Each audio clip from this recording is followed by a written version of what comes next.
Welcome to Around the Farm. I'm Steve Gregerson here with Site Director Andy Height, and we're in the new Piqua room. We're in our new Piqua room. It's a good way to explain it. Because of the renovations we did last winter, this time last year, this allowed us to do some changing in here. We've talked about it a little bit, but I think since we're pretty well finished with it, I thought we'd show the visitors what we've been doing this winter. And behind us, if you think about it, if you remember this room, there was a big timeline exhibit in here behind us, and we've relocated that, which we'll show people here in a little bit. And in the middle was an exhibit case that had a lot of Piqua objects in it, and we've relocated them into these nice old antique wood cases, just like we already had here with some Piqua objects in them. And so this has allowed us to dedicate this room almost exclusively to Piqua and the impact of what was going on in here. The theme that we have in this room is basically trade. You know, what was the impact of trade? We've got one sign in here that talks about the consequences of trade. And I think sometimes people forget about that, but we've also able to exhibit a lot of things that came right off of our site. And by relocating things into these cases, I think people will, even though these objects have been here for a while now, I think people will be able to see them in a whole different light, because now you can look down on them. You can study them a little bit closer than the way that they were exhibited before. And we got a couple added bonuses in here, because now the middle of the room is open. And so that's going to allow us to do several things. One, when we have a school group in here, we can seat the kids a little more comfortably than what we did before. Before it was a little crowded in here. Just a tad bit. And then they get behind the showcase and some of the other things we had standing here, and you couldn't quite see what they were doing. So now we can keep an eye on them a little bit, and the teachers can too, to see what's going on. So we've got more space for classroom for the school program, which is going to be really good, because it was a little crowded in here. Yes, it was. And the other things we get, this could be used as a small program room. If we wanted to do a program on Piqua, you know, we can do it in amongst the objects that relate directly to Piqua, so we can do that, because we could probably seat in here now with theater style seating. We could probably seat 35 or 40 people fairly comfortably. And then the third thing they get, if we get a big dinner and we have overflow, we can have overflow seating here, and you can have your dinner in amongst collections pieces, so that's kind of neat too. So it was a lot of things that happened positively because of that. So I hope visitors will come out and maybe see things in a whole new light now, because come in and, well, I love these old cases. These are great. I mean, it sure makes it a lot easier to see. I mean, obviously you can't touch, it's a museum, but you can certainly get a different perspective on things. Are these things from the archaeological? These were cases, and I can remember these cases when I was a kid. It seemed to me, maybe other people will remember when the museum, the Ohio Historical Society Museum, was up on 15th and High at Ohio State. I don't think I ever saw that. It was up there. And I can remember going there as a kid, and in my mind, there were just rooms full of rows of these cases. and I can remember stuff being in them. I can't remember the things that were in the cases, but I can remember what you know, like I said, appeared to me to be just rows and rows of these old cases. And so I this winter, well, 2 years ago, we said, hey, do you have any more of these? And that's when we got the first case with the Piqua objects from the field school work. Okay. And then this past fall, I said, do you by chance have any more of those? And they had 2 more of them. Oh, I think we might have gotten the last 2 that they had left. I don't know where they've all gone. But yeah, these came, that was a long answer, wasn't it? Yes, these came from Columbus. We've done some cleanup on them, and they really cleaned up pretty nicely. Yeah, they look good. And I like the wear on them. I think that just gives them a little more character. But we were able to put old objects in an old case. Yes. And I kind of like that for this room. And the other thing we were able to do, and you're right, because now people can stand here and look straight down on them. Right. Some of the objects we've got have got the maker's marks on them, and now you can see them. In the case that they were in before, you couldn't really read the maker's marks, and now you can see who made those knife blades. You can see, and when we were at Fort Michilimackinac last summer before last, I was talking to some people up there, and I said, we've got knife blades that show individual makers. Say, well, we know which bench that came from. Oh, we know who gosh. made that. So, there's a neat, so you can start to see that these, were made by somebody, 260 or 70 years ago. But when you look at some of the knives in particular, they're not that much different than the pocket knives that you and I probably carry today, which is kind of neat. So there's a whole collection of things in here. We got a lot in this case over here to my right. This case is all gun parts, different kinds of gun parts. There's gun flints in here. There's pieces of lock. There's musket balls, so they get a lot of that sort of thing in here, and that was high tech. And these are the things that Thomas Burney, the guy that was a blacksmith here, would have been working on this sort of thing. Whether he would have been doing just the repairs, whether he would have been making guns out here, I would imagine more likely he was just doing repair work. And he might have been putting parts together. We don't know that. Right. But you get to see, and I think this is better displayed too, because you can see we got them spread out a little bit more. There's a little more space there to be able to look at that stuff. And when you look at it, you look at the intricacy. Did I say that right? I think so. Of the pieces, and you think these were all made by hand. Those are all handmade parts. And so you start to get an appreciation, I hope, of the skill of these guys who were making this stuff. So, that's why I always tell people this was the high tech of the day, And so the blacksmith would have been the important person in a village or a trading post like Piqua, because he could fix those things. So we got a whole case of gun parts. Then as I said, the case over here is more sort of day-to-day stuff. You see, we start with things from the fur trade, the things that the trader would have been using as he put his bales of fur together, the knives, nails that came from buildings. One of the things that's interesting too, we've got a whole exhibit of jaw harps. Look just like what we have today, but if you notice on each one of those jaw harps, the spring is gone. And it looks like that those were taken off likely by Burney or somebody like him to use because they were bronze or brass.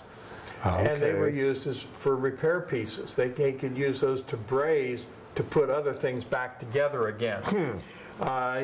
So there's fish hooks in here, there's tinkler cones, there's small arrowheads, there's all sorts of stuff. So people start to get a look, I think, of the life, what was going on here. We have fire starters, we have whetstones. So, it just, and I think I think it's exhibited now in a way that people can really start to really take a look at them. They're spread out a little bit more. I think they're a lot easier to see now than what they were before. Not that exhibit was bad, because as we were doing this, I was just started to think about all the work that one of our exhibit people did to create that, because everything was set on little pins and hanging on. All we had to do was just lay things out. So a lot of work went into that, but you can get a good look at the objects, I think, here. Yeah, it certainly does give you the ability to check them out and really kind of get a real perspective on them. It's neat. I find myself going. And the other thing we were able to do too is we had a lot of panels that were in here, but and they all told a part of the Piqua story, but they were sort of overlooked. Right. So we were able to put those where the visitor is going to be able to see more about it. These two cases are all on loan from Walt and Jim Bowser, who are their brothers from up at Wapakoneta. And so we explained the Bowser collection, which is really neat to have this stuff. You know, we're so lucky that they were willing to share their collection with us. We've got some information about the story of Piqua, what went on here.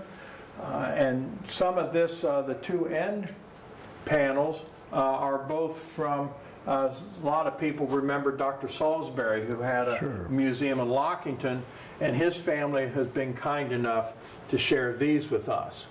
And we got a panel about the archaeology of Piqua. And a lot of this really, and I'm really going to credit Dr. Salisbury with a lot of this, because he piqued a lot of people's interest in Piqua. He was one of the early proponents of, you know, this is an important place. These are the things that happened here. So we're going to do a panel here, you know, sort of dedicating or talking about, you know, the importance of Dr. Salisbury and his interest in Piqua. So, you know, they get to see that sort of stuff. Then after you've looked at all the trade goods, then the far wall on our left then does talk about the trade, what was going on here. They can see where people were coming from. And again, this big panel was sort of lost on people. You know, you walked by, maybe didn't see it. Right. You know, I think it's a little more prominent now. And I like this picture, you know, because I think it gives us somewhat of a representation of what Piqua would have looked like. You know, I know a lot of people like to refer to this as Fort Piqua, and I really hesitate to use that, because if you look at that top part of the picture, that really doesn't look like a fort as we picture it. You know, it's more of a stockade, and that would have been the center part of the village for Mameskia, who was the chief here. Would have been, you know, his lodge would have been in there. You know, another building or two would have been there. You see some domed lodges. You see other you know, small buildings, and you get the sense of, you know, of what this place might have looked like. And the thing I like about this exhibit, and the kids get a big kick out of this when they come through here too, because you know, we use this telling, you know, on the left side of all of these exhibits are the traditional native items. You know, this is what people have been using for generations. But now when they came to Piqua, I use the term Piqua was their Walmart. Because it had the latest and greatest technology at that point, and they can see what they walked away from. And so again, there's a lot of neat things in this case, and these cases are nice too, because again, people can really, you can't touch it, but boy, you can really get up close and get a good look at the objects. Right. So, you know, there's a lot of positives in here. It's very, very visitor friendly, I think. It's maybe a little bit different than what you sometimes find, you know, in museums, because you can really get up close, and that's what we were going for. You know, we wanted people to be able to see and appreciate and understand. You think about making all of this stuff by hand. You know, there's a lot of skill that went into all of this, so you start to get that aspect of it as well. So, you know, this room is all Piqua. Or, you know, the results of Piqua. And, you know, I always, when we're doing visits through here, one of the things we try to bring home to the students is, okay, you buy all of this new stuff here in Piqua, and you go home. Well, what happens if you lose Dad's new gun, or, you know, Mom's scissors break, or things like that? And that brings us to the consequences of trade. It's because now they're becoming dependent on somebody else's technology. And then when that happens, you know, then your old traditional lifestyle goes away. The other thing we talk about in here, a lot of times I like to, as we're talking about dependency and how cultures change and things like that, one of the things I like to talk about with the students, I always ask them, I said, now, we're not dependent on anybody's technology today, are we? Of course, we always say, oh, no. Then, you know, you can see where I'm going to go with my next question. I say, well, do you use a computer? Oh, yeah, we all use computers. I said, well, what happens when your computer dies? Oh, so can you fix it? No. I said, then what do you have to do? Well, we have to do, I say, yeah. And this is what was happening to the people, because here in Piqua, the same thing was happening. They were getting all this new stuff that, looked like it was, on the surface it was great. Right. But then when you look at the implication on down the line, it might not have been all that good at some times. And what's interesting is Tecumseh's brother, and Tecumseh too, saw this. You remember talking about right. that with your students when they were trying to get the native people to go back to some of the traditional ways because they saw the erosion of their culture. And Piqua is really where a lot of that started. 60, 70 years before Tenskwatawa and Tecumseh were doing their thing. It was starting back here at Piqua. So, this room now allows us to tell such a neat story, I think. And so I hope people come in and they look around, and it's a lot of the same things that were here, but I think the way that it's presented now makes a little bit of difference, and I think people can come in. They've got more room now, right, and can spend more time, with the objects, and then they can ask us questions, and we might know the answer, and if we don't, we'll just make something up. Yeah. That always works. I mean, oh, really? But I hope people will appreciate this. It's been fun to do this winter. It kind of keeps this room fresh. It kind of keeps the building fresh because, a museum can't change a lot of things right. very often. But because of our project last year, this has allowed us to do some things that otherwise we wouldn't have been able to do. And then, obviously, our next thing we need to mention is, again, people, if they notice that, we had that big timeline along this wall over here. Well, where did that go? Well, we didn't put it on the burn pile.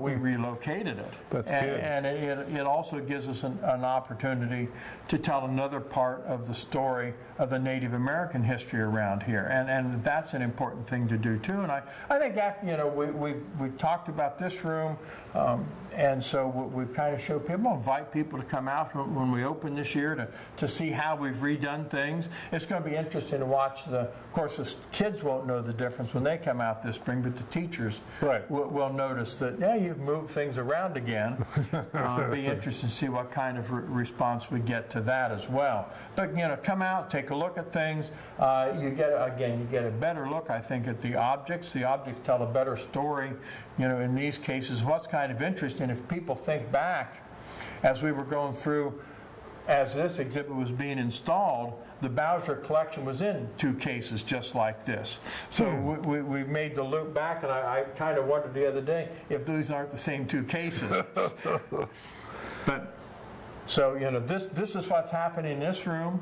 Again, it's because of the work we did last winter out in the canal room. We've now got some things we can realign in here, and I think it helps us tell a little bit better story because now we can concentrate just on Piqua here. And if the field school becomes successful when they do their work out here, we've got space now to add to the exhibits, and that's always neat too. Will they come back this summer? Not this summer. Okay.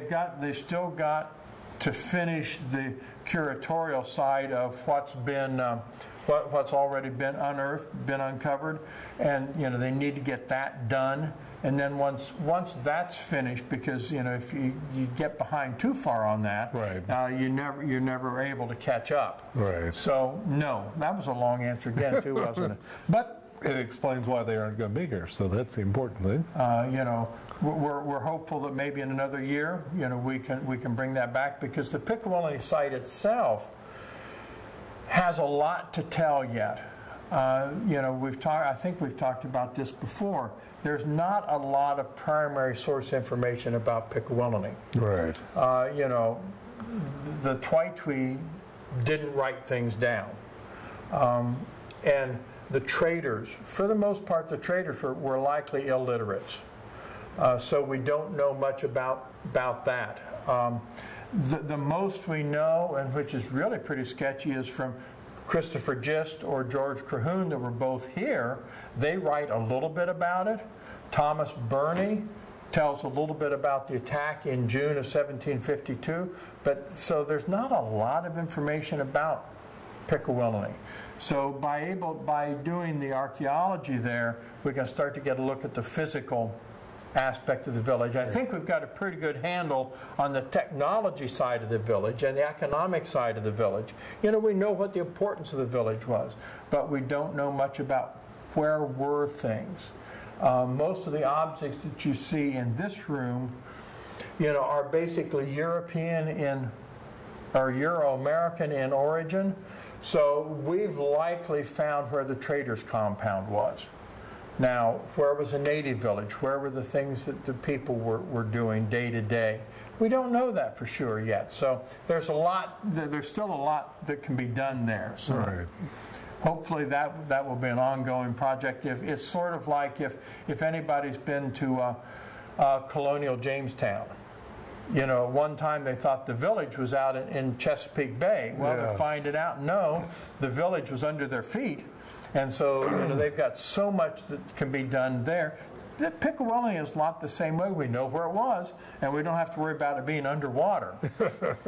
So a lot of work to be done there yet, and you know, we've still got space. We can tell more of the story here as we go on. So we've pretty well covered, I think, everything in this room.